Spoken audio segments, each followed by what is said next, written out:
in ways to perpetuate our oppression and to maintain European power over us. And therefore, it becomes important to the European to define what intelligence is and to define how it is measured, and for us to engage in futile arguments as to whether it's caused by cultural differences or genetic differences, when it really is not even the point. The business, motherfucker. The Daily Read. Your source for news, politics, sports, and all things trending. Here's your host, Marcus Gentry. Welcome to the Daily Read, and I am your host, Marcus Gentry. Today, we're going to talk about school to the prison pipeline. This is very important, people. Absolutely very important. Because since our inception into this country as slaves, and then we gained our freedom after a civil war, it never stopped. Let me explain that. The slavery never stopped. They have new lead men, crew leaders now. Let me really break this down. When we were freed as American citizens, because like I said, the Constitution was never really meant for us. They amended it and all of that stuff. But when they freed us, we had no place to go. So a lot of the plantation owners decided to make those slave quarters into the slave houses. And you can pay us to work our land, to stay on our land, pay us rent. You get how they kind of tricked it? They made slavery into basically commerce. You know, where can you go? You was a slave here. You don't know no place else. So now you and your family got to stay on the slave master's property, pay him rent while you work his fields. But you got freedom. Let's go up a few years to the 1940s, the Jim Crow eras. They changed it again because they started burning down places like Tulsa, Oklahoma, Black Wall Street. They start burning it down because even after they freed us and we still had to go back to them for living arrangements, because they never gave us that 40 acres and a mule. So we had to go back to the plantation owners and beg them to let our family stay there. And guess what? Well, you just have to work our fields. You're still in slavery. But now he pays you a wage and then you turn around and pay him back in rent. You see the craziness in that? And now when we jump up to the 1930s, 40s, and 50s, and 60s, we started building our own anyway.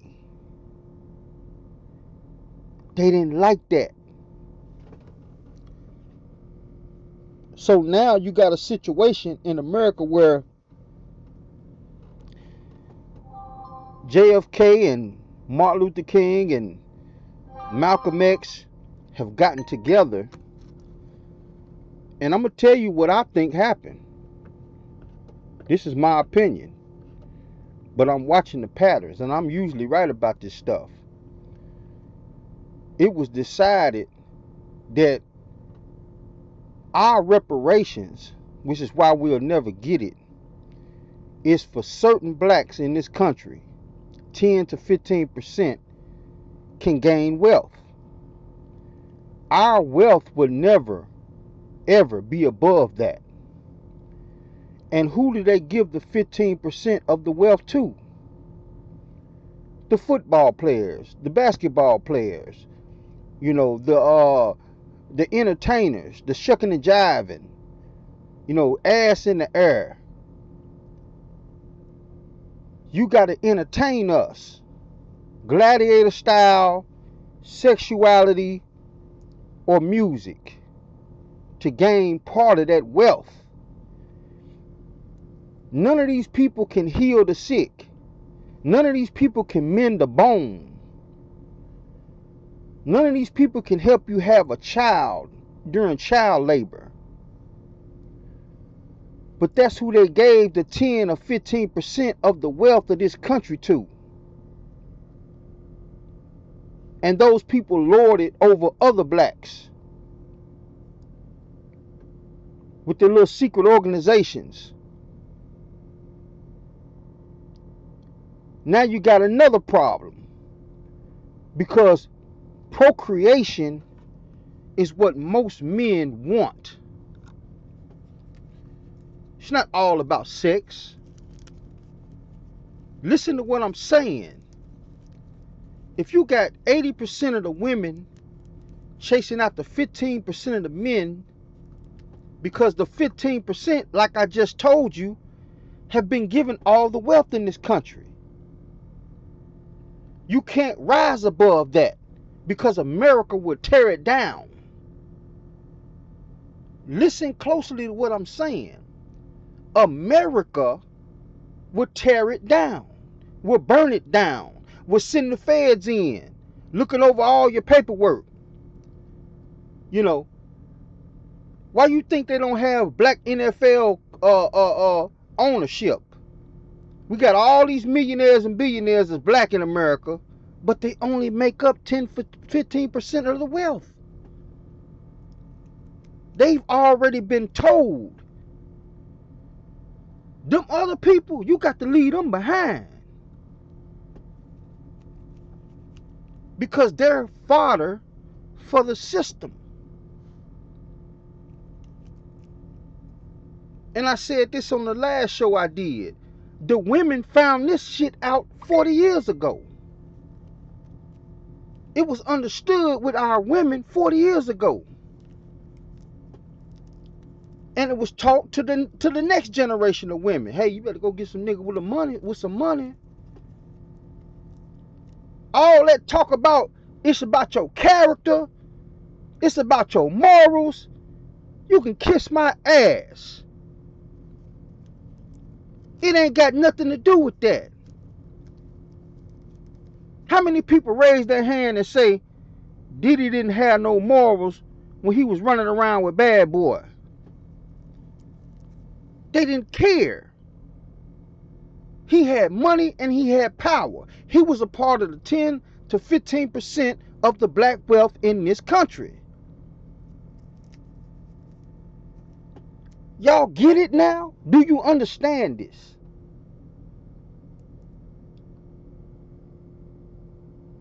So now they done given 10 to 15% of the wealth of this country to blacks. Y'all can do whatever y'all want to do with that. Divide it up amongst yourselves how y'all want to divide it up amongst yourselves. And what do? Shit on each other. You don't see no black Walmart franchises, but you see a lot of whores getting flown out. You don't see no nationwide rental car dealerships owned by blacks. Like Progressive and all of these other places. You don't see none of this stuff. There's a reason behind that. You don't see no NFL black ownership when we got enough wealth to start our own NFL league. That'll make the white NFL owners try to combine with us and say, you know what? They done built their own stadiums. You even got white people working for them. Why don't the NFL, which is mostly white ownership, and them come together? Now you got black NFL owners. They're not going to do that. If we did try to do it, they'll send the feds in there. You got a prostitution ring going on. You know how many owners know that there are whores running around their stadiums? IG models? You don't see the feds running in there talking about it's a whole bunch of whores around here. A couple of your players flew some women out, and we're going to hit them with the Mann Act. But soon as we get together and try to start our own NFL league or our own NBA league, they're going to send them feds in or burn it down. And this is the crazy part about it. Some of those black men and women that's in the 15% is riding with them. Riding with them. Because they was given that opportunity to make the millions.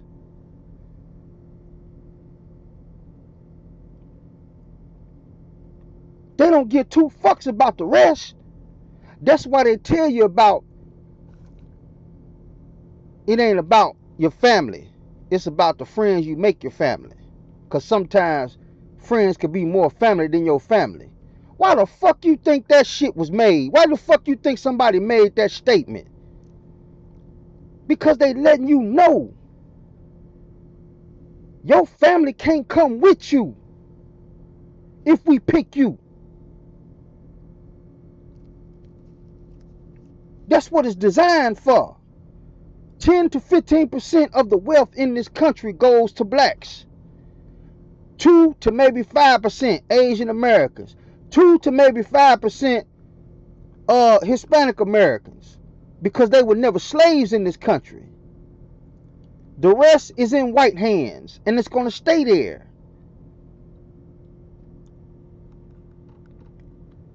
They got this prison, the school to prison pipeline is what we're going to talk about today. All of it is a pattern. All of it's connected. You can do the same crimes as a white teenager at age 17, 18, and 19. They finna give him probation to keep him from getting a felony. They finna give your son a felony. Felony stops him from voting. He still has to work in this country, but he can't vote. Felony stops him from carrying a gun. He still has to work in this country, but he can't defend himself if we try to do something to him. Y'all gotta understand how this shit is being played against us. And then they got this new shit that's coming out for the last 30, 40 years with our women. So you can't carry a gun to defend yourself, you can't vote, and you can't even procreate because 80% of the women is looking at trying to find 15% of the men. The only way they come back to the other 80% of the men is when they full of kids, down bad, need a helping hand, need toys for tots, need book bags for their kids to go to school, need help with their rent. They don't give a fuck about you. You like a peasant until they need you. This is why I advocate for black men.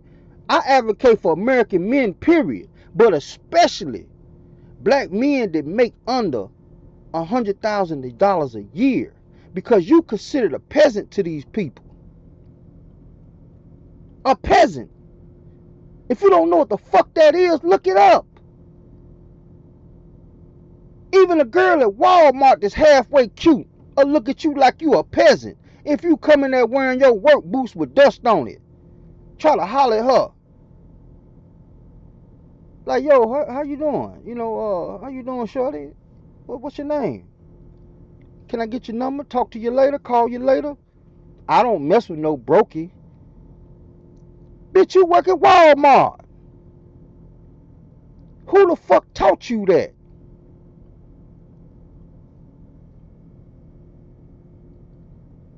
This whole school to the prison pipeline stuff is just another layer onto it. They turn the entire United States into a giant plantation. Some of y'all are not even aware of this shit. The entire United States is a giant plantation now.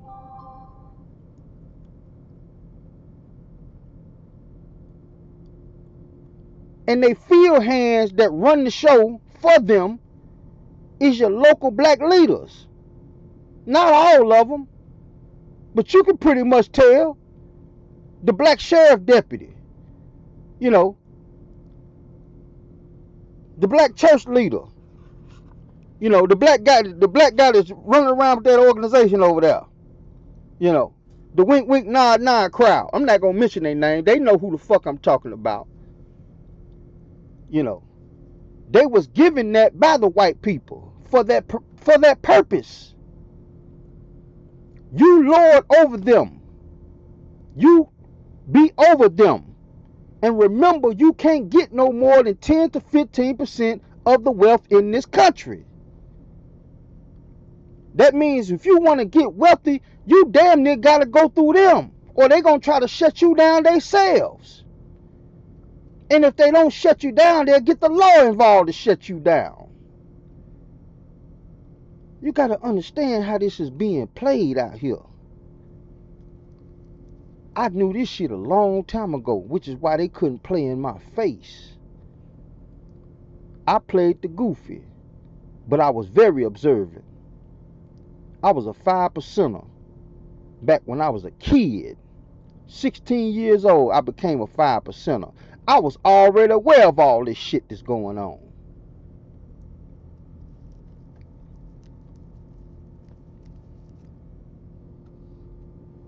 Let's get into the show. It's indeed a pleasure to have been invited to speak with you this evening and to share this time with you this evening, and to wish you all the best of the coming year and the years to come. I'm going to talk a bit about special education this evening. I want to beg your indulgence, though, because for many people it may not appear that I'm talking about education directly. We have to be aware of the fact that sometimes we really... I'm going to stop him right here. I'm going to let you guys know this might run a little long. So even though this is going to be my last show until September, because I'm trying to get my book published, I might split this into 2 parts and then just play the other part next Sunday. I might just split this into 2 parts because this is going to be a good long show. Y'all sit back, get your popcorn, and listen to this. Really may not serve ourselves so well when we appear to come directly at a problem such as special ed. You see, because sometimes when you come so directly at it, you omit looking at the context of the problem. And we also have to watch the tendency, due to our being here in this system. The context, and I'm going to give you my interpretation. The context of the problem is the pattern. Sometimes we look at a problem, we march and protest against it, but if we don't recognize the pattern, the problem is going to still be there. Like, why do we have so many youth in the streets killing each other, selling drugs, hustling? Because of poverty. Why poverty? You got a lot of single mothers out here. Why you got a lot of single mothers out here? Because single mothers are raising these boys, and when these boys grow up, they're not responsible enough to take care of a whole family.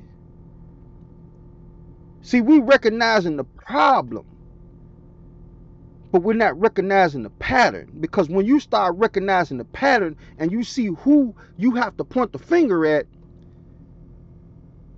it's against your ideology. No, we can't point the finger at them, man. You know, they women. No, sit your ass down, woman. Sit your ass down. Get you one of these dudes around here.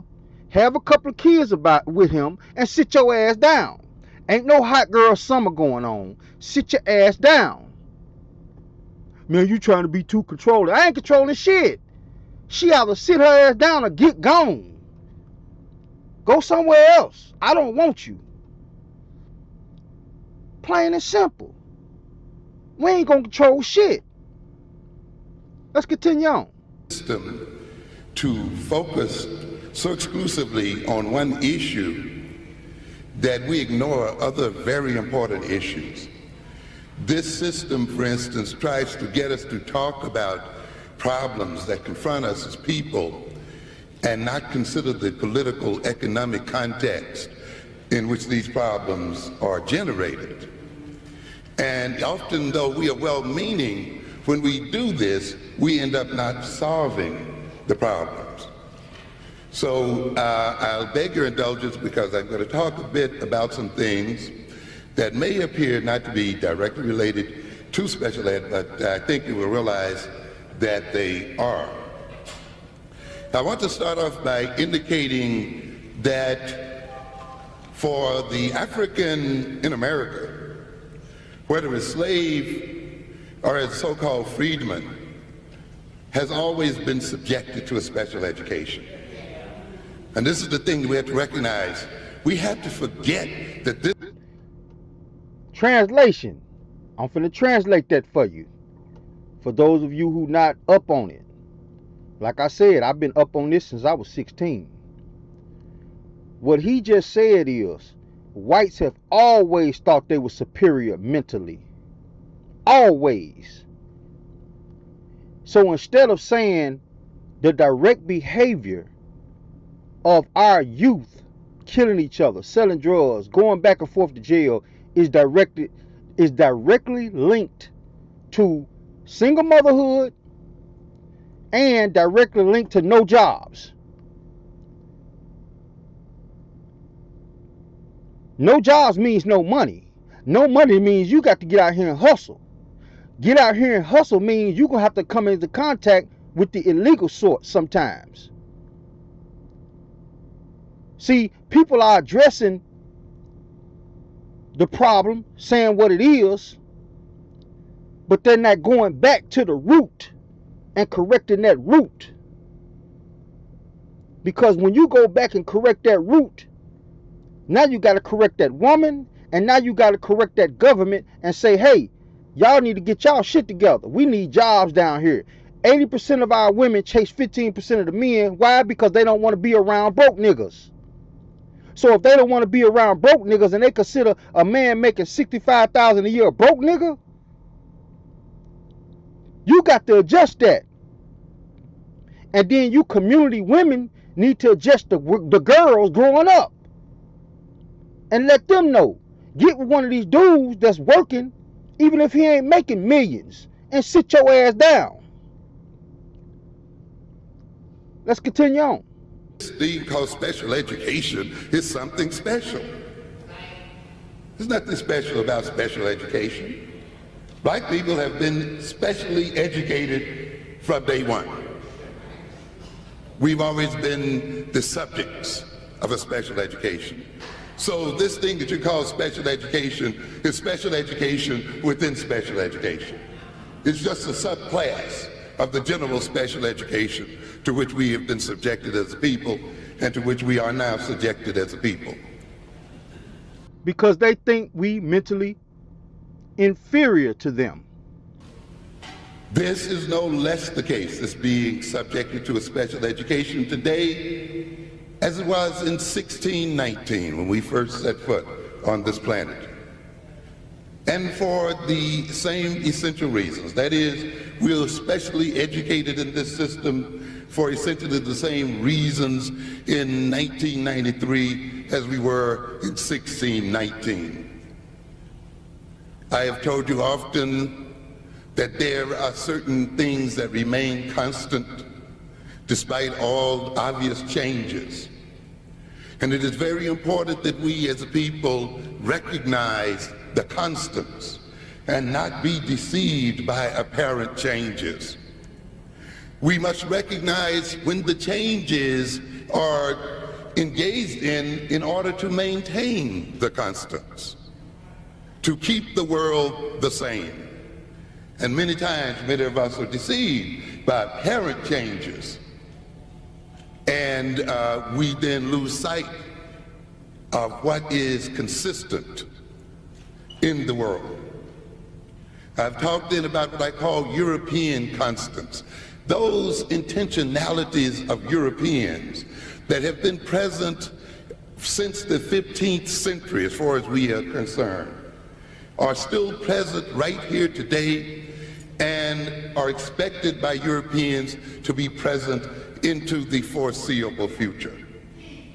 And no matter what has happened, these expectations have remained consistent. And if there have been changes, and drastic changes in terms of our relationships to Europeans, these constants have remained the same, and these changes have been engaged in to maintain them. Some of those constants you've heard me mention. One, of course, which is very important, which we see operating in Africa today, which we've seen operating in Panama, in Grenada, and which will operate in the future on the African continent and other places where African people are, is what we call the military differential.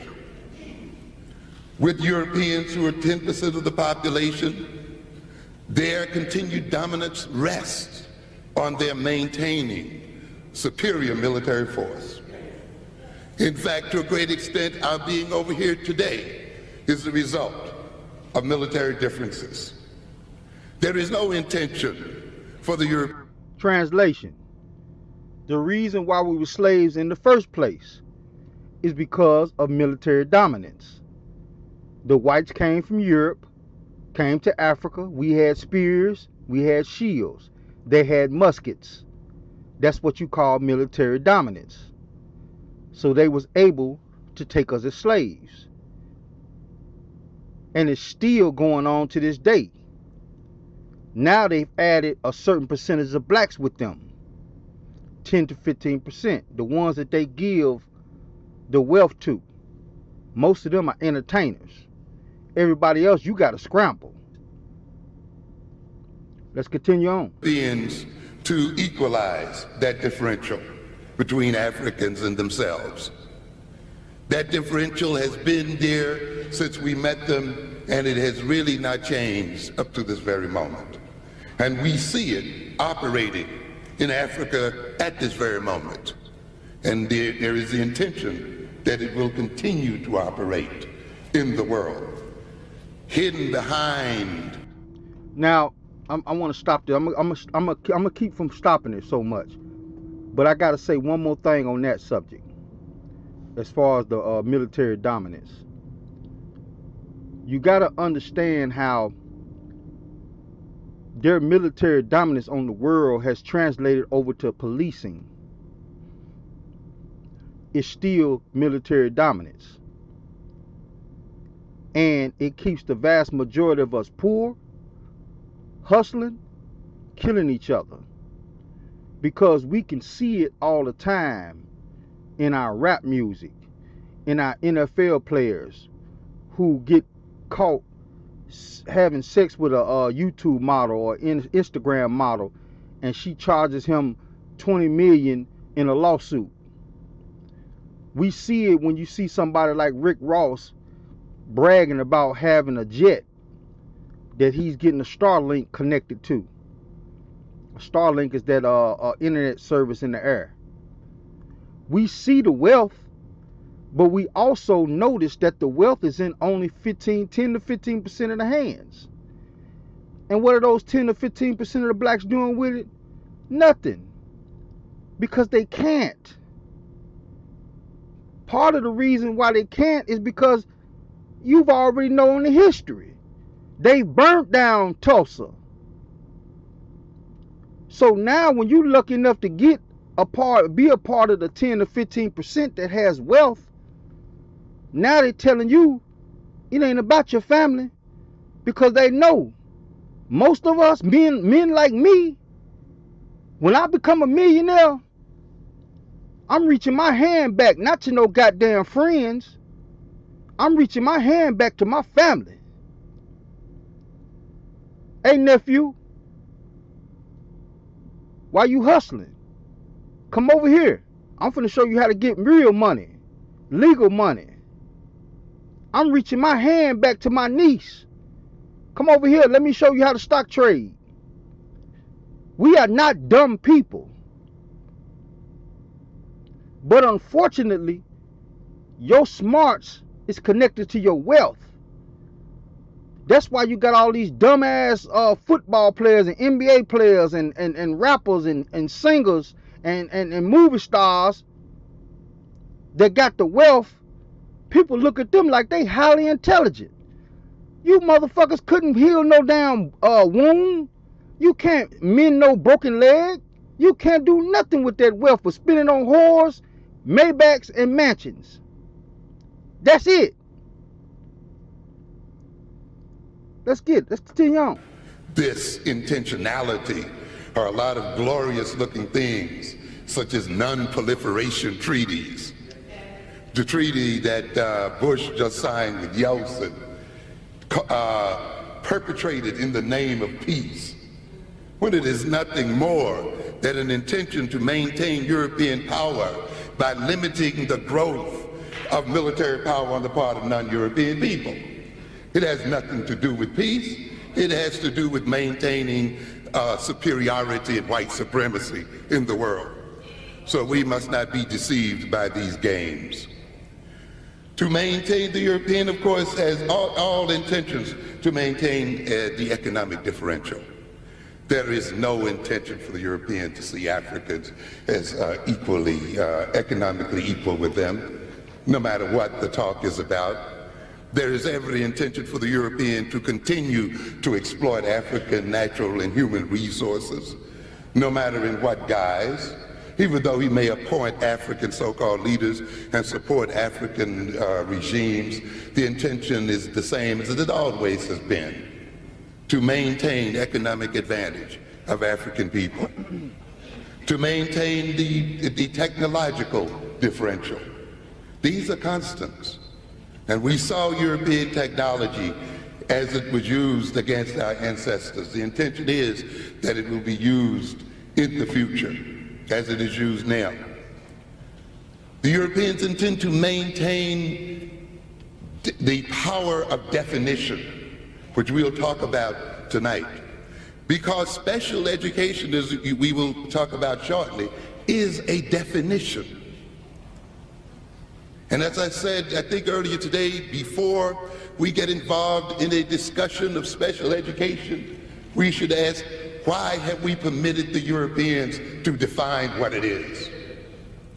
Why do they have the power to do so, and why do we submit to their definition of our behavior as a people?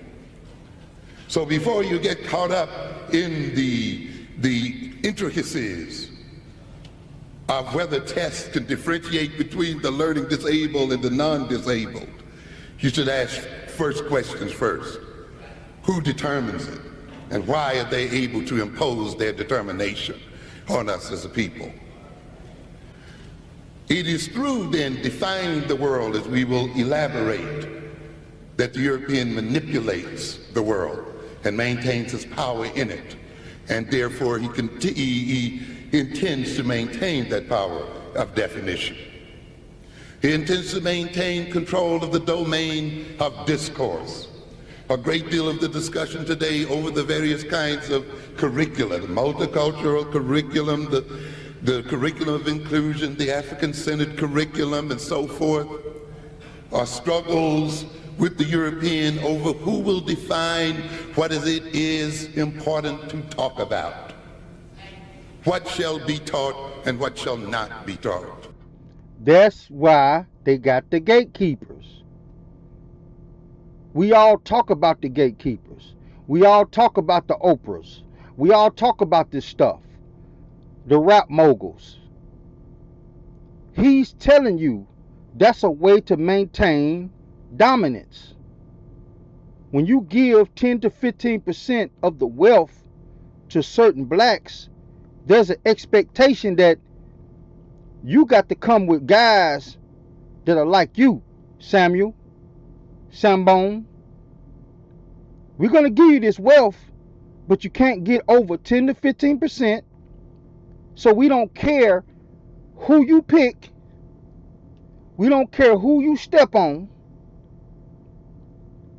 We still going to control the majority of this. So you got to gatekeep the rest of them. Let's continue on. What people shall learn and not learn. What educational experience shall people undergo and not undergo? Because all of these are related to power and to power relations. And therefore, if the European is intending to maintain power and control of the world, he must seek to maintain control over the domain of discourse, to decide what is worth talking about, to decide what is news, to decide the subject matter of curricula of various types. There are other areas, the area, of course, of always making those things African secondary to those things European. These constants were there from the beginning, they're here now, and there's every intention for them to remain in the future. Despite the elevation of blacks to high-level jobs, despite, some amounts of assimilationism, and despite some multiculturalism into schools and so forth, these intentions remain the same. And it becomes very important for you to watch the changes and how they maintain these things. Because if you are to gain power in the world, it must be these very things which must be changed, ladies and gentlemen. The education of Africans has always revolved around education for servitude. That has not changed one whit. I have warned in Awakening the Natural Genius of Black Children that the main purpose of education is not preparing black children for jobs. It is not preparing them to work for white folk. That is not the main purpose of the education of our children or our people. For if that is our main purpose, then it means another constant has remained in the world, and that's the constant of slavery under a different name.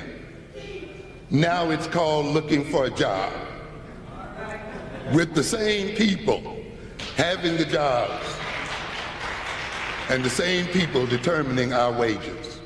If you're talking about true change in the world, then you must educate yourself to create your own jobs and to employ yourself.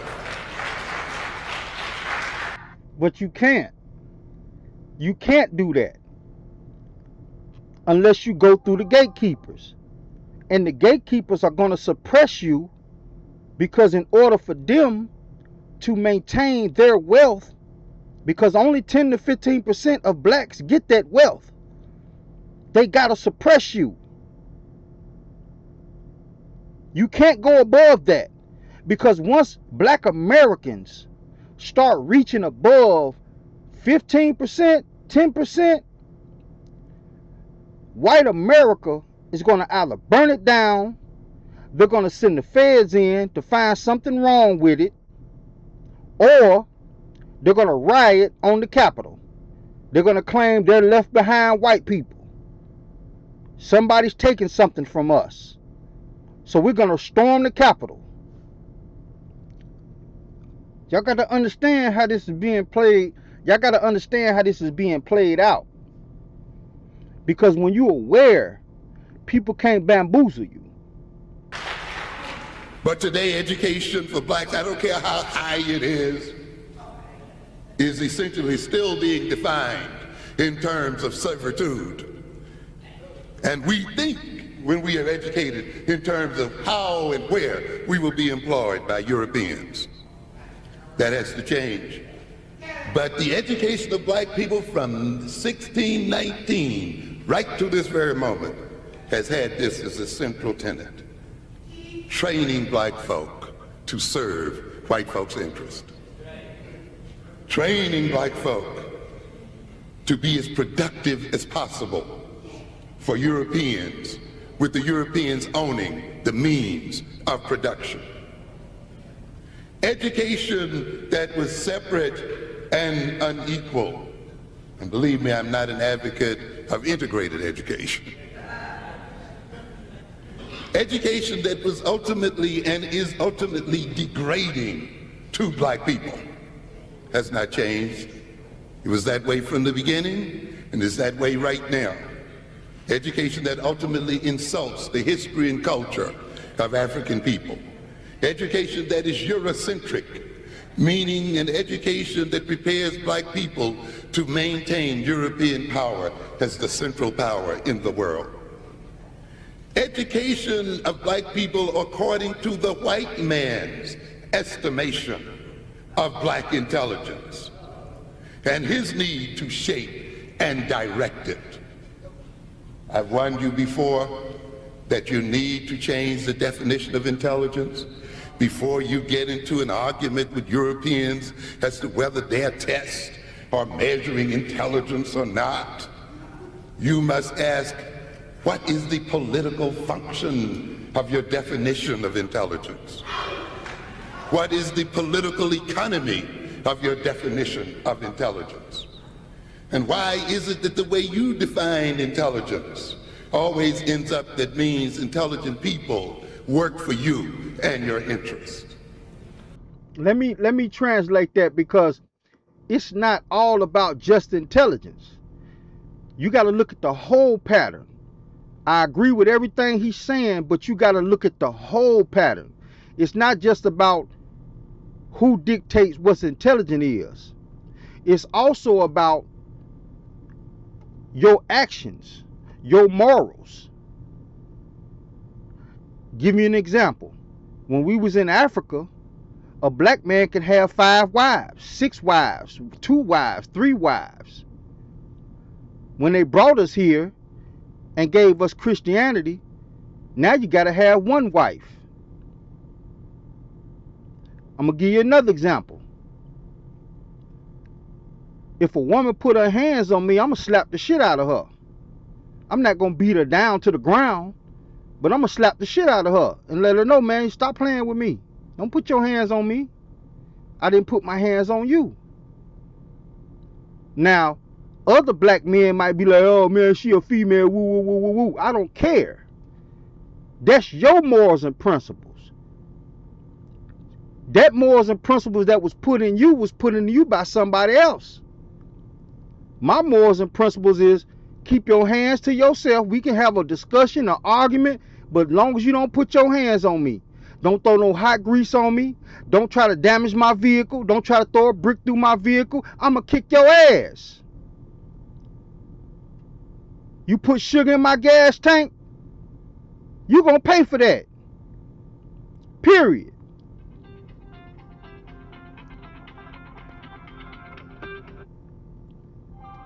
Let's continue on.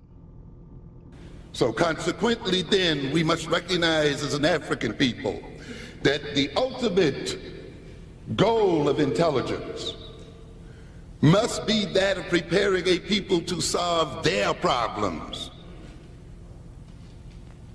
The way intelligence is defined today and in America is such that if we as African people are said to behave intelligently, we are behaving in ways to perpetuate our oppression and to maintain European power over us. And therefore it becomes important to the European to define what intelligence is and to define how it is measured, and for us to engage in futile arguments as to whether it's caused by cultural differences or genetic differences, when it really is not even the point. According to Henry Allen Bullock, author of A History of Negro Education in the South from 1619 to the present, in the beginning there was no thought of educating Negroes. Yet the necessity to do so was always present. You see, ultimately the white man is faced with a dilemma. In his heart and way, he would not like to educate us but the very structure and demands and dynamics of his economic system in a way forces him to do so. And so even though he'd had no intentions, and you can see in the history books some overt statements about not educating blacks, and of course if you read the history of Frederick Douglass, you saw the issue there of the slave master and his reading abilities, what kind of problems they created. But in a sense, the white man's education of the African man under white supremacy has been very ambivalent, both intentional and non-intentional. Both goes on to say that soon after the establishment of the slave regime in the American South, there was set in motion unintentional processes destined to introduce the first of many educational opportunities that Negroes were to have prior to the Civil War. Because we must recognize that the plantation system and the slave system was what we call a rational system, in the sense that it was an organized economic system and operated according to definite goals and intentions. And another expression of rational business practice in terms of the slave system of the South appeared in the attempts of planters to utilize their labor efficiently, you see. So if you've got an economic system, whether that system is called slavery or not, ultimately you want to make it function efficiently to get the greatest bang for the buck. A complex system of division of slave labor was instituted on every plantation, and all of this was done in pursuit of maximum production per unit of slave labor. If you would read the magazines during this period, you will see great discussions as to how to maximize production on the plantation, how to relate to the slaves, how to train them, and how to motivate them so as to maximize profits. So within the broad limits of this rational system, he, the slave master, was expected to require and get absolute obedience, loyalty, docility, diligence, and other patterns of behavior considered essential for profitable production and survival of the slavery economy. Another constant that has not changed, has it? Not at all. For ladies and gentlemen, this is the central essence of the education of African Americans today. To maximize what? Production for Europeans, and to establish in the African body absolute obedience, loyalty, docility, diligence, and other patterns of behavior considered essential for whom? For Africans themselves? No. Profitable for production and survival of the European economy. That's why we define ourselves in terms of our education as preparing to get jobs from Europeans. And how best to what? Qualify ourselves. That's why the passport bros are very important and scare a lot of people. They can denigrate these men, and I count myself amongst them now. But they can talk about these men all they want to. But we're free now, supposedly. I can take my resources and go somewhere else if I want to. I don't have to be a part of a system that if you make under $100,000 a year, you don't get no legacy, you don't get no wife. All you get is a 9 to 5 to help pay for the roads, to help pay for the dams and the bridges. That's all you are. They've turned the entire American system into a giant plantation. That's all you are, as a worker bee. Now, if you entertain us, if you got skills in running, shucking, and jiving, and shooting 3-points, and making a hit record, or making a good action-packed movie, Wakanda Forever, then you qualify to be amongst the 10 to 15% of blacks that can get a piece of the wealth. Everybody else, you a slave. You pay your taxes, you build these roads, and you take care of other people's legacies. When they get done with these women and they kick them back to you and tell you, take care of my lightweight. I'm finna move on to this woman over here. So now you got to deal with somebody else's kid. Now you got to deal with another person's issues and problems, because some of these women be damaged mentally. All of it's connected. All of it's connected to keep us on the plantation. All of it's connected to have a breeding program just like they did on the plantation, where they used to have one dude who they thought was a big buff dude going around impregnating everybody so they can have a bigger and better worker. Now what you got going on is 80% of the women chase 15% of the men.